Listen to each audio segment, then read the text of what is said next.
Ladies and gentlemen, I have noticed that there are some things happening that are causing a bit of confusion, and that is recent archaeological discoveries that seem out of place. Now, there is nothing unusual about many of these discoveries until they come back with the dates. You see, many of these discoveries are being found to be much, much older than anyone would expect.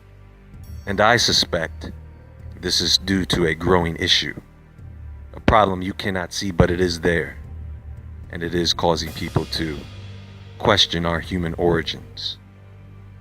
But I can tell you, they are questioning the wrong thing. Actually, much of our history is becoming more and more tainted and skewed as time goes on. And time, my friends, is one of the major variables in this equation that has yet to be considered in all of this. So now the question is this a bunch of fakery being done deliberately to screw with our heads? Or has the time come where people will look at these strange things and finally realize the truth? And as these professionals turn their heads away from the mysteries of these discoveries, they leave the truth open for interpretation, only to be revealed by those who embrace what is to them something forbidden.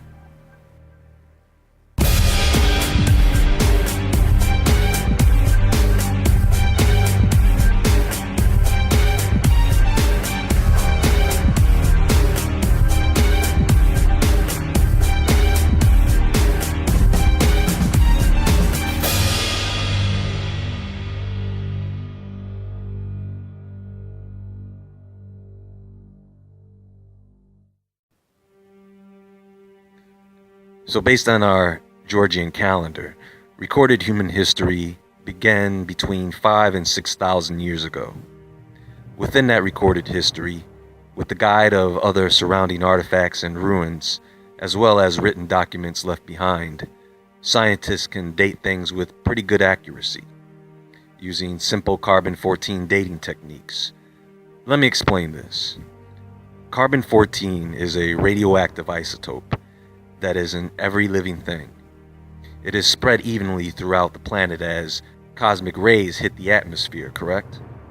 When something no longer lives, it is no longer replenished with carbon-14, and the carbon-14 already in it is left only to decay. Now, it has been determined that it takes approximately 5,730 years for half of that carbon-14 to break down and turn into nitrogen-14. And another 5,730 years for half of what's left to break down, and so on.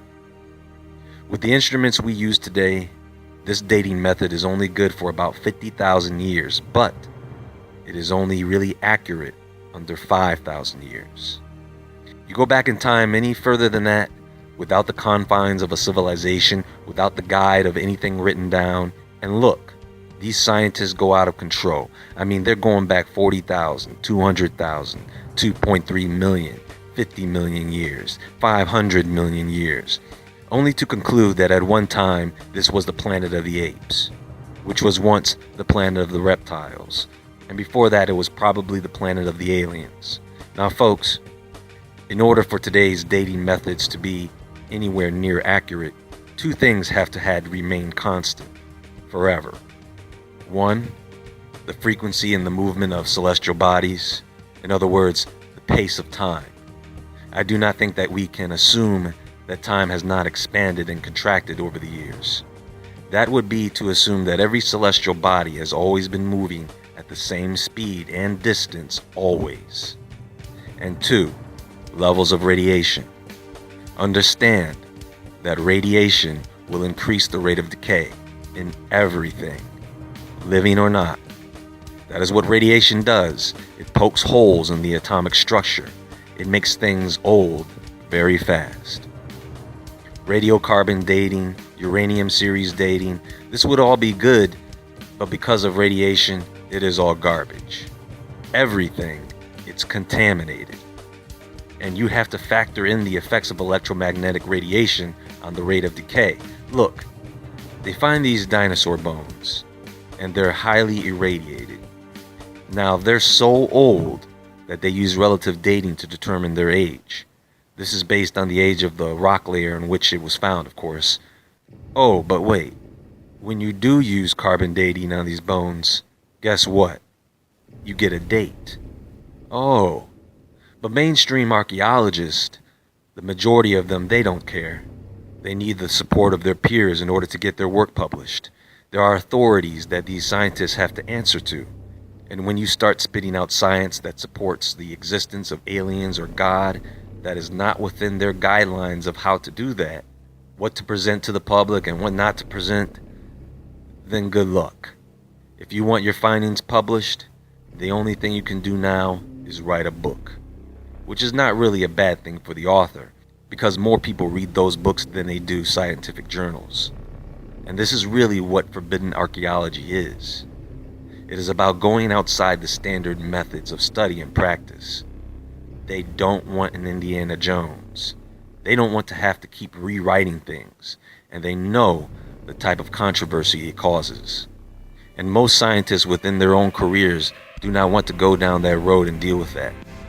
At the end of the day, they are just people with jobs and families who would have to put those things on the line. Now lately, they have been discovering things, and on this highly irradiated planet, they can't figure out why these things are being determined to be very old. I mean millions of years old. Come on.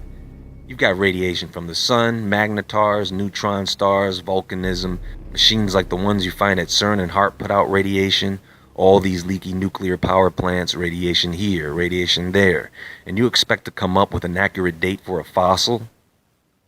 And you know, this is one of the reasons why many scientists prefer to go with relative dating, because they already have a written geological record of how old the rock is that they're digging in. So they would rather date an artifact according to the age of the rock layer it was found in. But then you have to account for intrusive burial. In other words, you have to determine if the artifact was buried there intentionally and when. So the point of this, folks, is when they give you a number that has a row of zeros behind it, it is an indicator to you that they are not 100% sure. And at the end of the day, they are not afraid to individually admit that they don't really know. I will give them that. But it is up to you to keep this in mind whenever they find something interesting. So what kinds of things have they found that would raise an eyebrow? Well, let's see. How about the 100 million year old hammer found in London, Texas in 1936? Today, some say it is 400 million years old. Some say 500 million years old. I mean, that is so inconceivably long ago that it might as well have been from another dimension. Let me put this into perspective for you. Let's say man hasn't been around for some 200,000 years. Everything that has happened starting from 200,000 years ago up till today would have to have happened 5 times to equate to just 1 million years. And they're talking about a 500 million year old hammer? Now, many of us have already heard of the 300 million year old screw, right? Anything found in a rock that is naturally formed is automatically going to be considered older than the rock. Which reminds me, how about all the artifacts that are found in lumps of coal? Now, coal is the product of decayed vegetation that has been buried over time under sediment. And after about 400 million years, you have the formation of coal. I'm sorry, folks, but that is a freaking long time. So anything found inside the coal must be older than the coal. Listen, there is a story of a young boy living in the 40s who dropped a lump of coal in his basement. The lump broke in half, and inside was a metal alloy handbell, brass, determined to be 300 million years old because it was found inside the coal. But they find all types of everyday objects in coal. Necklaces, thimbles, nails, pots and pans. Well, maybe not pans. I just threw that one in there. But this shouldn't make any sense to you. It doesn't make any sense to the scientists. But rather than saying, well, maybe it doesn't take millions of years for coal to form, they would rather just say that humans were around millions of years ago. But most scientists won't even go there. They won't even bother to study such an artifact. They may test it on behalf of the researcher. Other than that, they leave it alone. And then the object assumingly either ends up in some back storage area of a museum or someone's private collection. And I'm sure many of these artifacts have also been destroyed. Now, every once in a while, they will find artifacts that we don't see every day. Sometimes they are a hoax. Sometimes the photograph that you see of the artifact is not the true photo of the artifact. Folks, when someone claims to have discovered the remains of something like a giant, how are you supposed to discern the reality of the thing with a single photo? Now, are they really finding giant skeletons? Are they digging up Nephilim bones? Well, if they are, I would hope they would destroy them. Because if they are what some believe they are, then that's some fallen angel's kid they're digging up. They're better off just covering that grave back up and walking away. You know, it's funny. You ever walk into a museum where they house things like this, and you can feel the haunt in the air? And maybe they should do the same when they find a dinosaur. You know what's interesting? Sometimes when they find these dinosaurs, they're in pieces, almost as if they were chopped up. Now, they attribute this to a fight or an attack from a predator. But those of you familiar with ancient Egyptian folklore may know of stories of monsters such as Apep that had to be chopped up to keep it from coming back. But the monster always came back. You know, maybe Osiris was the son of one of these fallen angels. They say he was pretty tall. Maybe they felt the only way to get rid of him was to chop him up into pieces. Think about it. A similar story is also told about Nimrod. But maybe that just means his kingdom was chopped up after his death. Depends on who's telling the story. I don't know. You know, there are discoveries that rewrite history in a different way, and that they seem to confirm some of the ancient writings that exist, such as a series of stones found in Ecuador, the US, France, Colombia, Australia, Turkmenistan, Malta, and southern Calabria, all with the same ancient writing, identified as pre-Sanskrit, making it the oldest written language known to man, also suggesting that it was the global language at that time. But whose language was this? Notice that I didn't name any place in Africa. These stones with the same writing have been found in places surrounding Africa, but not in Africa. Maybe that's just because they haven't found any yet. But understand, they have found a representation of that language in Africa. Do you know where? On the Great Pyramid. Symbols meaning workings of the highest.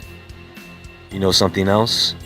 If you were to look closer at this rock structure, inside the little triangular niche is an inscription. An inscription that reads, "From masculine, thundering, granting feminine." And this inscription just happens to be the same type of inscription that was presented to be engraved in pieces of the wreckage from the Roswell UFO crash. You know, since I'm on the subject of the pyramids, and since discussing discoveries that rewrite history, you don't hear many people talking about the seashells. You know, the seashells that are jam-packed into the stones of the pyramid. Isn't that significant? Doesn't that mean something? Perhaps not. Perhaps none of these things from the past mean anything when it truly comes back down to what you believe. Many people don't believe what's written in these ancient texts, and I don't blame them when there's so many conflicting stories.